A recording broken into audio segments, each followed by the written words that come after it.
Still buzzing about the little pink pill. We first told you about the FDA approval for the drug to help women with low sexual desire. Sprouts Pharmaceuticals, the company who makes the drug, is still popping the champagne. We just fought the good fight, I think, to get to this moment and open the door for women to have options for medical treatment. Viewed as a victory for gender equality, its warning label has drawn controversy. Peggy Pico takes a closer look at the potential health impact. As we first reported Tuesday, clinical trials for FDA-approved ADDYI, or the so-called pink pill to increase a woman's libido, were done in San Diego. Joining me with how the prescription pill works, health implications, and who should and shouldn't take it are my guest, Dr. Irwin Goldstein, Director of Sexual Medicine at Alvarado Hospital, and marriage and family therapist David Peters. And Dr. Goldstein, you did clinical trials of ADDYI here in San Diego. How does this so-called pink pill actually work? So we did clinical trials and we found it to be double-blind, placebo-controlled. You didn't know how it was going, but then we opened it to open label. And then we really got a glimpse of how it worked. And how does it work specifically in the body? It stops women from having this horrible condition of no interest. They're not involved. They're not receptive. It changes brain chemistry. It lowers the inhibitors and it raises the excitors, so it rebalances their interest.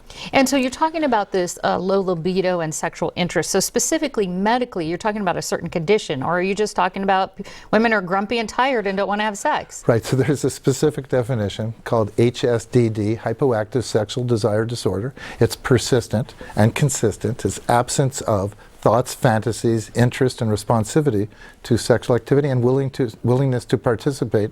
That is causes them bother and distress and partnership distress, and it can't be explained by an unspecified medical condition. So how much from this clinical trial, how much can a woman expect her libido or sexual experience to improve?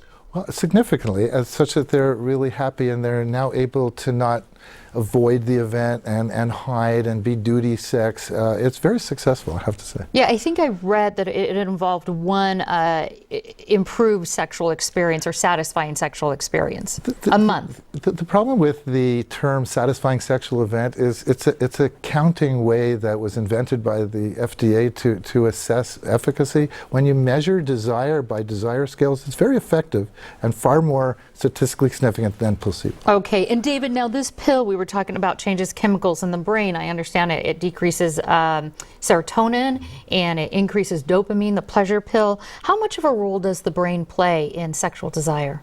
Well, the brain plays an enormous role. Sexual desire is experienced in brain function. And for women who truly have hypoactive sexual desire, this can be a great relief and a great joy. For those, I think the key is who truly has hypoactive sexual desire and who may not. I see a lot of clients coming in who complain about lack of desire, and after about 5 or 10 therapy sessions, I find there's issues in the relationship, issues in their perception of themselves or the perception of their spouse that are significantly impacting their desire. So the key is accurate diagnosis. This pill's not for everybody who just wants to have better sex. In our commercial world, there's a risk of overselling. Sure. Do you see a downside to this, though? And my key on this is the serotonin. We know that antidepressant drugs actually raise serotonin levels. So could there be some competition here between depression or other psychological treatments and this prescription? Well, it is interesting that one of the major drawbacks to antidepressants that work on serotonin is raises serotonin levels and wipes out your libido. Now you have something to be depressed about. But with this medication, it's lowering serotonin levels, and if that allows for increased arousal for a woman who really, under the best circumstances, still doesn't have desire, that's fine.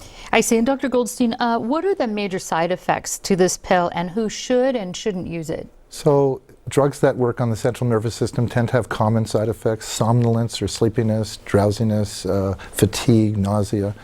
Very minimal in most of the women experience. Very few people drop out because of side effects. The benefits are so useful. And this is such an amazing opportunity for women to finally get a medical treatment. Sure. So can pregnant women, people who have had cancer, it's not a hormone, maybe postmenopausal women, is it open to all women? Well, it's indicated indicated for premenopausal women with the HSDD, but we studied it. The FDA required us to study a very large trial in postmenopausal women, and it's safe and effective and very useful in that population. I see. And we're running out of time, David, so I do have to ask you this. Your advice for women who are concerned that their libido or sexual experience is low or not at a healthy level? Yes, well, the key is accurate diagnosis. The assessment has to be thorough. Luckily, in this case, allowing this medication, the FDA has required extensive training for the doctors to assess critically what the need really is. If this were released as many other medications with any general practitioner being able to prescribe, we could be in a lot of trouble.